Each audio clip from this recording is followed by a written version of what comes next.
हाय दोस्तों, आज हम दीपावली की कहानी सुनाएंगे। दीपावली सुबह 4 बजे जो सुनने वाली कहानी होती है, जिसके घर में सूप खटकता हो वो कमेंट में ज़रूर लिखना। और सुबह ही सुबह 4 बजे उठ के जो जिसके घर में कहानी सुनती हो वो ज़रूर सुनना। कहानी इस प्रकार है। एक राजा था, एक रानी थी। राजा के 7 बेटी थी और राजा ने अपने पास सब सातों बेटियों को बुलाया और कहने लगी, बेटियों तुम किसके भाग का खाती हो? तो उसमें से 6 बेटियां बोली, पिताजी हम तो आपके भाग का खाते हैं। उसमें से सातवीं बोली, मैं तो अपने भाग का खाती हूँ। वो सबसे छोटी थी तो वो बोली, मैं तो अपने भाग का खाती हूँ। अब तो राजा को बहुत गुस्सा आया। 6 बेटियों की तो शादी अच्छे अच्छे घरों में कर दी और 7वीं बेटी के लिए जो जिसके राजा के घर में ही नौकर था, साहूकार का बेटा, उसके साथ ही उसकी शादी तय कर दी। बड़ी बड़ियों को तो खूब घोड़ा लश्कर सब धन धन दहेज सब कुछ दिया, पर उसको ऐसे गरीब के लड़के के साथ उसकी तय कर दी कि उस पर खाने के लिए 2 वक्त खाना भी नहीं था। अब वो 6 लड़कियां अपने ससुराल चली गईं।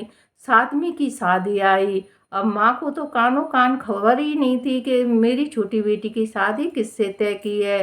तब ऐसी आपस में बातें चल रही थी। तब उसको पता चला कि अपने घर में जो काम करता है नौकर से ही शादी तय कर दी है। अब तो एक दिन बेटी बोली, शादी के 1-2 दिन रह गए थे, कि माँ मैं अपनी सारी सहेलियों से मिलना चाहती हूँ। तो माँ से पूछकर बेटी तो अपनी सहेलियों के घर चली गई। माँ को बड़ी चिंता सताई जा रही थी, तो उसके लहंगे में हसरुपियाँ गिन्नियाँ वो सब सिल रही थी।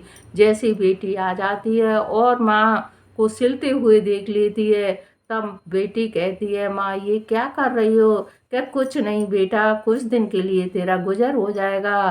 तुझसे 6 बहनों ने बोला, जैसे तू भी बोल देती तो तेरे पिताजी अच्छे घर में शादी कर देते। तो वो बोली, कोई बात नहीं, मैं कुछ भी नहीं ले जाऊंगी, मेरे को जैसा मिलेगा मैं वैसा रहूंगी, मैं अपने भाग का ही खाती हूँ। अब भैया उसकी शादी हो गई, चले गए। घर में गई तो देखे सातों कोनों में 7 चूल्हे रख लिया। अपने पति को पूछा कि ये किसके चूल्हे हैं इतने सारे? तब उसका पति बोला कि ये 6 भाइयों के हैं और एक पिताजी का है। तो उसने क्या करा, पूरी घर की सफाई करी, खूब झाड़ा पोंछा, राख की जो ढेर लग रहे थे वो राख फेंकी और 6 चूल्हे उसने धम धम करके फोड़ दिए और साफ कर दिया, लीप दिया, पो दिया, बस ससुर का चूल्हा रख लिया। अब 6 भाई काम पैसे आते हैं और अपने चूल्हे देखते हैं, वहाँ पर कुछ भी नहीं, साफ सफाई पड़ी और एक ससुर का ही चूल्हा था। तब वो गुस्सा होने लगे, कहने लगे, हमारे चूल्हे कहाँ चले गए? तब वो बोली, वो सारे चूल्हे मैंने फोड़ दिए और मैं खिलाऊंगी, मैंने पिताजी का चूल्हा रखा है उस पर मैं खिलाऊंगी। तब वो सब गुस्सा में बोलते हैं, तुम क्या खिलाओगी? हम तो अलग अलग करते हैं, तब तो 2 टाइम पेट भर के खाना नहीं खा पाते हैं, तू क्या खिलाएगी? तब वो कहती है कि तुम तो 2 बार खाते थे, मैं 4-4 बार खाना खिलाऊंगी, तुम कमा कर लाओ, खाना मैं बनाऊंगी। अब 6 भाई कमा कर लाते और साथ माँ खुद का और ससुर के चूल्हे पर वो खाना खिलाती, सबको 4-4 बार खाना खिलाती। सब कहते हम तो कमा कमा के मर जाते, तो अभी 2 टाइम भी खाना नहीं खा पाते, और जो तो हमें 4-4 टाइम खाना खाते हैं। एक दिन दिवाली, छोटी दिवाली आई तो पिताजी अपने खेत में फ्रेश होने जा रहे थे, तो अपने ससुर से बोली, पिताजी रास्ते में जो भी कुछ भी सबसे पहले मिले उसे उठा के ले आना। अब भैया पिताजी गए थे तो रास्ते में सबसे पहले सांप की माजर मिली, उसे उठा के ले आए और बहू से कहते हैं, बहू मुझे तो सांप की माजर मिली है। तब वो कहती है, पिताजी छप्पर पर फेंक दो। उसने झोंपड़ी की छप्पर पर फेंक दी। अब तो नगर के राजा रानी थे, वो उनकी रानी नहा रही थी, तो हार नौलक्खा चील लेके उनके छप्पर पर डाल गई और उसको माजर को ले गई। अब जैसे ही वो चमकता हुआ उसको बहू को दिखाई दिया, तब उसने वो उतार कर और बोली, आड़ पड़ोस से कहा कि दे चल रही है राजा का हार, वो राजा ने ढिढोरा पिटवा दिया, किसी ने हमारा हार चुरा लिया है, और किसी को हमारा हार मिला हो तो हमें लौटा दें, हम उसको इनाम देंगे। अब वो सब अपनी सखियों से कहने लगी कि रानी का हार तो हमारी छप्पर पर चील डाल के गई है। तब वो सब कहने लगी, ऐसे वो राजा कैसे मानेगा, वो तो तुझे चोरी का इल्ज़ाम लगाएगा। कोई भी उसके साथ नहीं गए, तो उसने क्या किया कि थाल में रखकर वो राजा के पास खुद ही चली गई। राजा, राजा, आपका हार, आपकी रानी का हार हमारे छप्पर पर चील डाल गई थी, तो मैं तुम्हारे हार को लौटाने आई हूँ। राज में मैं पड़ गया कि जी इतनी गरीब है और फिर भी जो हमारे हार को लौटाने आई है, ऐसी क्या बात है। तब वो हार को लौटाने आई हूँ। राजा अचंभे में पड़ गया कि जी इतनी गरीब है और फिर भी जो हमारे हार को लौटाने आई है, ऐसी क्या बात है। तब वो बोले कि रानी का हार तुम इतनी गरीब हो तो भी लौटाने आई हो कि नहीं, हम तुमसे बड़े खुश हैं, तुम्हें जो मांगना है सो मांग। तब वो कहती है, अगर मैं मांगू सो पाऊँ, के हाँ तू मांगेगी सो पाएगी, वचन दिया।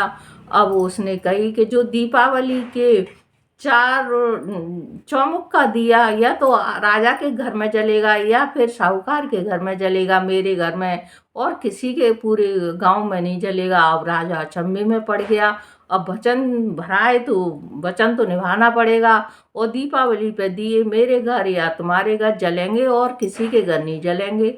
अब तो भैया राजा ने पूरी नगरी में ढिढोरा पिटवा दिया कि 4 मुख का दिया मेरे घर या साहूकार के घर में जलेगा और किसी के घर में नहीं जलेगा। दीपावली के दिए भी मेरे घर में जलेंगे और किसी के घर में नहीं जलेंगे।